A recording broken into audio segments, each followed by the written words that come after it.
Alam mo ba na ang blood type mo ang zodiac sign mo dito sa Japan? Sa Western world, may astrology. Pero sa Japan, may Ketsueki Gata or blood type personalities. Dito sa Japan, normal lang ito sa araw-araw na usapan. At madalas matanong ng mga Japanese kung ano ang blood type mo. 何型ですか?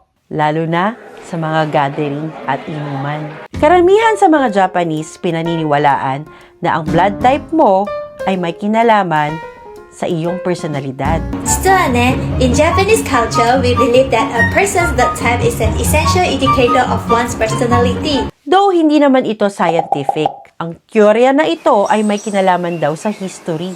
And there have many studies na nagsusuri sa evolution ng blood types. Though possibly far-fetched, hindi rin imposible na ang lifestyle ng mga ninuno natin have been carried through our DNA. Ito ang mga blood types natin at kung ano ang ancestors mo. O blood type, also known as the hunter. Kilala bilang social, kakaiba, at natural na leaders. Magaling sila sa communication at pag-navigate sa social situation para mapasaya ang lahat. Dahil sa kanilang social skills at kumpiyansa, they live with go-getter energy. Pero minsan, mukha silang arugante. A blood type, also known as the farmer. Organized, logical, at detailed-oriented. Pero medyo sensitive.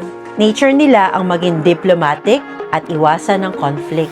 At gusto nilang panatilihin ang harmony sa peers. B blood type, also known as the nomad.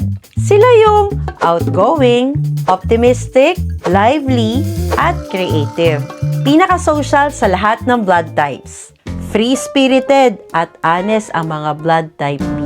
Sometimes to fault. Goal-oriented pero ayaw ng utos. Understanding sila, pero minsan akala ng iba, careless of others. Ito nga pala ang blood type ko. And lastly, ang AB blood type, also known as the hybrid. Pinaka-rare sa lahat ng blood types. Ang AB ay may kombinasyon ng A at ng B type.